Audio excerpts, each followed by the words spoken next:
If you've ever cruised around the rural areas of our region, you may have run across communities that have seen better times. Remnants of barns, homes, and businesses long abandoned appear to stand in defiance of the ravages of time. A local photographer with an affinity for those fading towns is on a mission to preserve them with his camera before they vanish. At Grand Center's First Fridays event in June 2015, the Sheldon Art Galleries hosted a reception for 5 artists whose works were on exhibit. One of them was photographer Mark Appling Fisher. He's the man with the white beard who, were he in costume, might look as if he had stepped out of a time machine. And time is something of a theme in the buildings and objects Fisher photographs, and the knowledge those structures stand on borrowed time. Sheldon Art Gallery's director, Olivia Las Gonzalez. He has been going to small towns and really capturing the architecture of these small towns, often a lot of it crumbling and falling into disrepair. So in a sense, preserving vernacular architecture of a certain time period.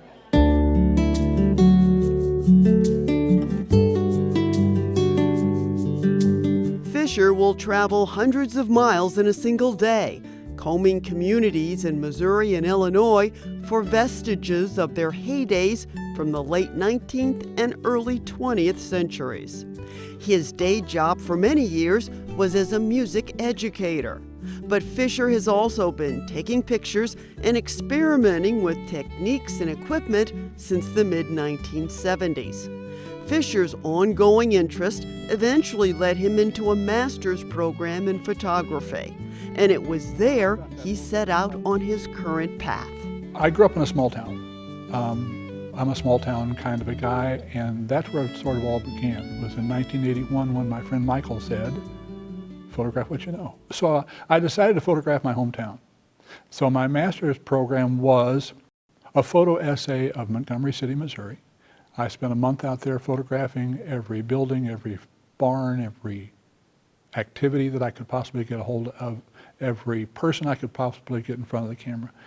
And that was my master's program.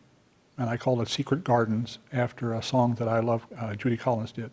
And one of the lines is, "My grandmother's house is still there, but it isn't the same." And that's pretty much what I've been doing ever since, is photographing other people's grandmother's houses, and they ain't the same. This is from a series of photographs taken in Moselle, Missouri, the hometown of Fisher's father. I went down there thinking I was just going to do a little genealogy look on the cemetery, and then I looked around, and it was one of those little towns that I like to photograph so much. Back in the 1890s, the early 1900s, it was a thriving little community. It had its own train depot. There was an ironworks there that kept the place alive. There was a general store and a motel and a bank and all manner of things. Fisher refers to communities like Moselle as quiet towns. I like that term a lot. I think quiet town sort of describes it because their people are still living there in Moselle. They're still trying to do whatever it is they're trying to do. Maybe they're driving to St. Louis, maybe they're driving to Union or St. Clair or Washington or some other place to find a job. But they're still there, they're still happy, they still like the quiet of it. There's just not a lot of it to be quiet about anymore. So there is no infrastructure, there's no gas station, no mom and pop store, no nothing. In 2014, Fisher self-published a book of photographs titled "Turn Left at the Blinking Light." Only a handful of copies remain, and the same can be said of Fisher's source material. Right after the book came out, one of my students sent me an email and said, "The farmhouse is gone." And I went, "What? The farmhouse?" She said, "The farmhouse on the cover of your book is gone." And I said, "Really?"